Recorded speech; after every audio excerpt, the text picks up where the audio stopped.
ขอน้อมนมัสการพระเถรานุเถระขอเฮียนคณะประธานกองกุศุมใหญ่ที่เคารพและนับถืออย่างสูงเฮียนบรรดาสหายผู้แทนกองกุศุมใหญ่บรรดาสหายแขกที่มีเกียรติที่นับถือและหักแพงทั้งหลาย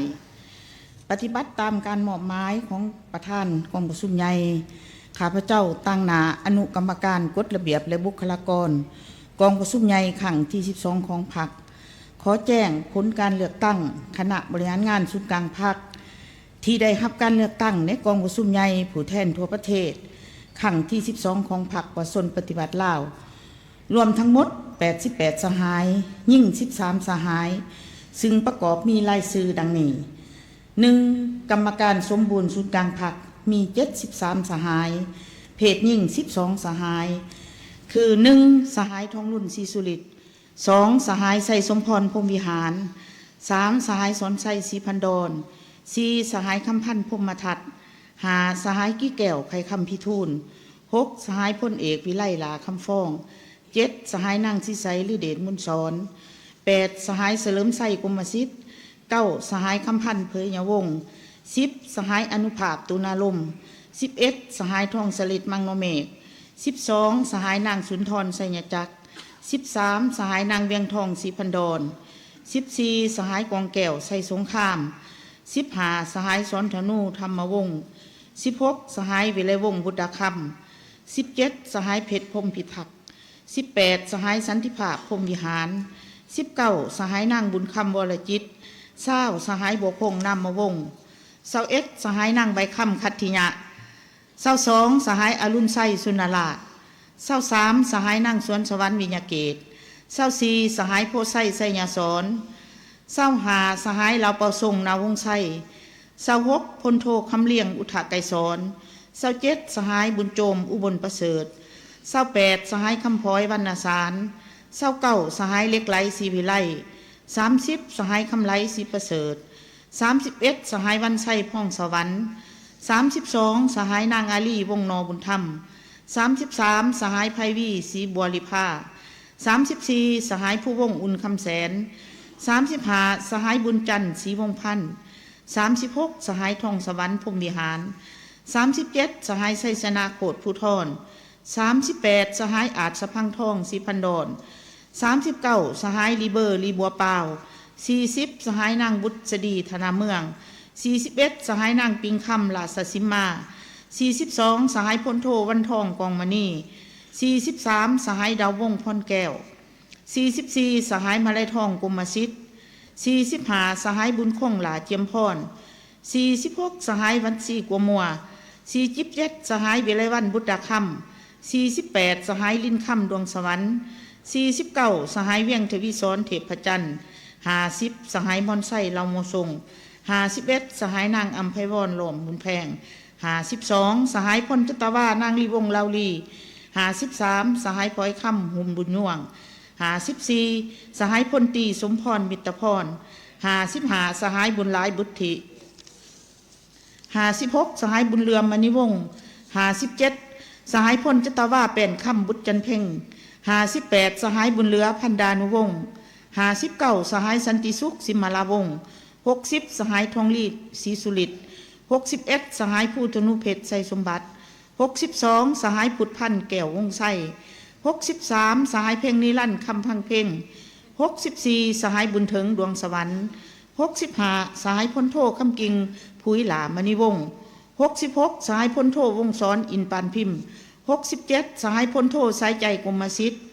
68. สหายผาคำอินแสง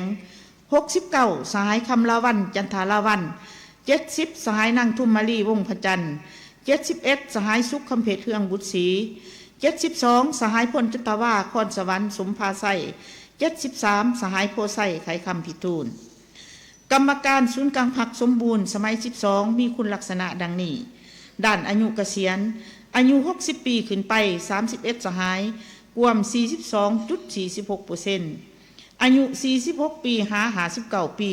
มี42สหายรวม 57.53% อายุต่ำกว่า45ปีลงมาบ่มีอายุสูงสุด80ปีอายุต่ำสุด46ปีอายุเฉลี่ย59ปี เขาการปฏิบัติก่อน1975มี2สหายกวม 2.74% เขาการปฏิบัติหลังปี1975มี71สหายกวม 97.26% เขาพักก่อนปี1975มี1สหายกวม 1.37% ระดับวิชาเฉพาะจบปริญญาเอกมี24สหายกวม 32.87% ปริญญาโทมี41สหายกวม 56.16% ปริญญาตรี5สหายกวม 6.85% สั้นสูง3สหายกวม 4.1% ระดับทฤษฎีการเมืองขั้นสูงมี73สหายกวม100%กรรมการสำห้องศูนย์กลางพรรคมี15สหายดังมีรายชื่อดังนี้1สหายวรไสเล็งสวัสดิ์2สหายดาวสวรรค์เคยมีไส้3สหายมีไส้พุ่มเข4สหายขม่อนจันทจิต5สหายสุริวัตรสุวรรณจุมคำ6สหายพลจตวากองสวัสดิ์บุญเลี่ยม7สหายจินดาวงศ์โพสีคำ8สหายพิไลทองจิตมณี9สหายวรรณไส้สัตกุล10สหายพลจตวาสอนไส้จัญญาลาภ11สหายธนุงไส้ขุดไพฑูรย์12สหายนางมีนาศรีวิไล13สหายบุญทวีสอสุกัน14สหายพลตะวาสุริไสพิจิตร15สหายอาคมเดชวงไส้กรรมการสำห้องศูนย์กลางพรรคสมัย12มีคุณลักษณะดังนี้ด้านอายุเกษียณอายุ46ปี50ปีมี10สหายกวม 66.67% อายุต่ำกว่า45ปีลงมามี5สหายกวม 33.33% อายุสูงสุด50ปีอายุต่ำสุด37ปีอายุเฉลี่ย45ปีเขาการปฏิบัติหลังปี1975ทั้งหมด15สหายระดับวิชาเฉพาะจบปริญญาเอก6สหายกวม 40% ปริญญาโท8สหายกวม 53.33% ปริญญาตรี1สหายกวม 6.67%ระดับทฤษฎีการเมืองขั้นสูง13สหายขั้นต้น1สหายบ่ทันได้ผ่าน1สหายบรรดาสหายที่ได้รับการเลือกตั้งครั้งนี้ล้วนแต่ได้รับการทดสอบฝึกฝนหล่อหลอมจากกระบวนการตัวจริงเป็นผู้มีความตั้งหน้าเห่าหันในภารกิจเปลี่ยนแปลงใหม่ได้เป็นแบบอย่างที่ดีให้แก่ทันแถวพนักงานสมาชิกพรรคและประชาชนในภารกิจปกปักรักษาและพัฒนาประเทศชาติแต่ละระยะที่ผ่านมาคณะบริหารงานศูนย์กลางพรรคสุดนี้ส่วนหลายได้ผ่านการศึกษาหำเฮียนทฤษฎีมาร์กเลนินแนวคิดไกรสอนภูมิหารทั้งระบบบำรุงและก่อสร้างได้รับการศึกษาด้านวิชาเฉพาะเทคนิควิทยาศาสตร์นับแต่ปริญญาตรีขึ้นไปคณะประธานกองประชุมใหญ่ที่นับถือผู้แทนสมบูรณ์แขกที่นับถือและหักแพงทั้งหลาย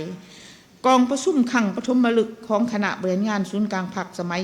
12ได้ดำเนินในตอนเช้าของวันที่8มังกร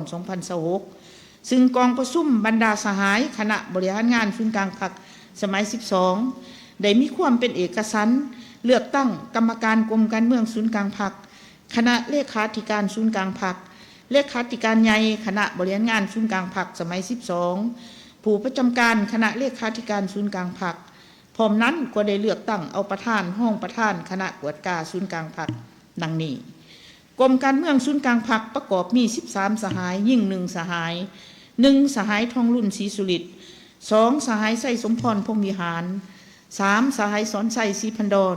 4สหายคันพันพรหมทัต5สหายกี้แก้วไข่คำพิทูล6สหายพลเอกวิไลลาคำฟอง7สหายนางศิไสหรือเดชพุนสอน8สหายเฉลิมไส้กรมสิทธิ์9สหายคำพันเผยยังบง10สหายทองสลิดมังโนเมฆ11สหายเพชรพรหมพิพักษ์12สหายพลโทคำเลียงอุทาไกรสอน13สหายวันไส้พ่องสวรรค์คณะเลขาธิการศูนย์กลางพรรคประกอบมี11สหายยิ่ง4สหายดังนี้1สหายทองรุ่นศรีสุริต2สหายพลเอกวิไลลาคำฟอง3สหายนางศิไสหรือเดชบุญสอน4สหายเพชรพรหมพิพักษ์5สหายวันไส้พ่องสวรรค์6สหายอนุภาพตูนาลม7สหายนางสุนทรไสยจักร8สหายนางเวียงทองศรีพันดร9สหายนางบุญคำวรจิต 10สหายพลโทวันทองกองมณี11สหายพลโทวงศรอินปานพิมพ์ด้วยความหับผู้คุณงามความดีอันใหญ่หลวงและการอุทิศสติปัญญาเหือแห้งอย่างบ่หูอิดหูเมื่อยร่วมกับคณะบริหารงานศูนย์กลางพรรคหลายสมัยผ่านมาในการนำพาการปฏิวัติอยู่ประเทศเฮาโดยเฉพาะแม่นการนำพาภารกิจเปลี่ยนแปลงใหม่ให้ดำเนินไปอย่างถูกต้องและนักแน่นกองประชุมครั้งปฐมฤกษ์ของคณะบริหารงานศูนย์กลางพรรคสมัยที่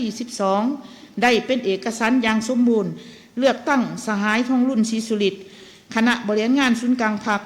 กรมการเมืองคณะเลขาธิการศูนย์กลางพรรคสมัย12เป็นเลขาธิการใหญ่คณะบริหารงานศูนย์กลางพรรคสมัยที่12กองประชุมได้เลือกตั้งเอาสหายพลเอกวิไลหลาคำฟ้องเป็นผู้ประจำการคณะเลขาธิการศูนย์กลางพรรคกองประชุมครั้งปฐมฤกษ์ได้เลือกตั้งเอาประธานห้องประธานคณะกวดกาศูนย์กลางพรรคในนั้นเห็นดีเอกภาพเลือกเอาสหายวันไส้พองสวรรค์เป็นประธานคณะกวดกาศูนย์กลางพรรคและเลือกเอาห้องประธานคณะกวดกาศูนย์กลางพรรค6สหายดังมีรายชื่อลมนี้1สหายคำไลศรีประเสริฐ2สหายนางปิงคำราชสิมา3สหายสุขคำเพชรเฮือมบุตรี4สหายคำสุขอ่อยยวงศ์5สหายสมซืนไซเกยาจงตัว6สหายกงใจวีรศักดิ์บรรดาทานผู้แทนที่นับถือและหักแพงทั้งหลายการเลือกตั้งเอาการนำสูงสุดของพรรคประชาชนปฏิวัติลาวของพวกเฮาในเทื่อนี้ได้ดำเนินไปอย่างมีประชาธิปไตยแสดงถึงสติปัญญาและความสามัคคีเป็นเอกภาพที่เป็นมุ่นเสืออันดีงามของพรรคหับประกันลักษณะสืบทอดต่อเนื่องแห่งการนำพาอันนักแน่นของพรรคเฮา